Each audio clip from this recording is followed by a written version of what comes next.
राष्ट्रपति का 50 मिनट का अभिभाषण, सेनाओं में सुधार का दावा।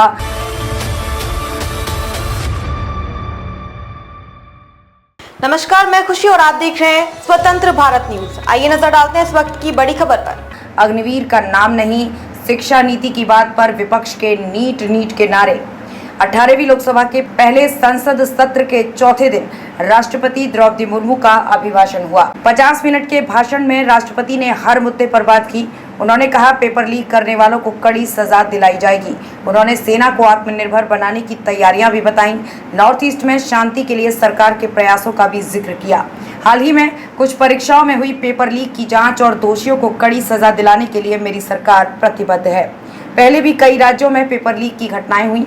इसके लिए दलगत राजनीति से ऊपर उठकर काम करने की जरूरत है।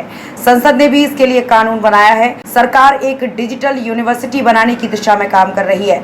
इन्हीं प्रयासों से भारत दुनिया का तीसरा सबसे बड़ा स्टार्टअप सेक्टर बन चुका है। मेरी सरकार देश के हर युवा को बड़े सपने देखने और उन्हें पूरा करने का वातावरण दे रही है। ग्रुप डी और सी से इंटरव्यू खत्म किया है।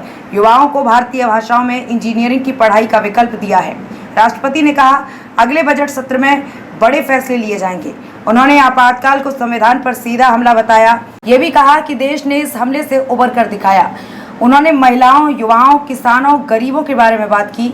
राष्ट्रपति ने चुनाव आयोग की तारीफ की। वहीं जीएसटी भारतीय अर्थव्यवस्था में सुधार के लिए मील का पत्थर बताया। राष्ट्रपति का अभिभाषण पूरा हो गया है। उन्होंने 50 मिनट भाषण दिया।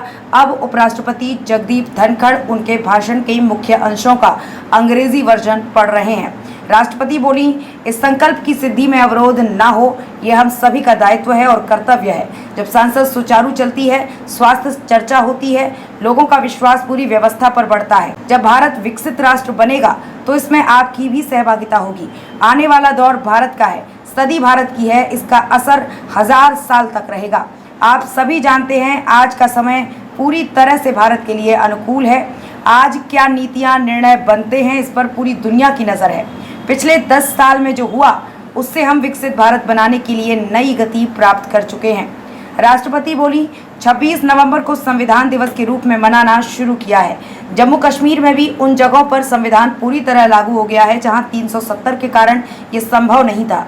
राष्ट्रपति ने कहा, आने वाले कुछ महीने में भारत गणतंत्र के रूप में 75 साल पूरे करने जा रहा है। देश में संविधान लागू होने के बाद भी कई बार हमले हुए हैं। आज 27 जून है। 25 जून 1975 को लागू हुआ आपातकाल संविधान पर हमले का सीधा सबूत है, लेकिन देश ने इससे उबर कर दिखाया। 21वीं सदी के तीसरे दशक में ग्लोबल ऑर्डर एक नई शक्ल ले रहा है। मेरी सरकार के तहत आज भारत को दुनिया को नया भरोसा दे रहा है। कोरोना युद्ध जैसे हालात में ये साबित हुआ है, हमारी सफलताएं हमारी साझी धरोहर है, उन्हें अपनाने में संकोच नहीं।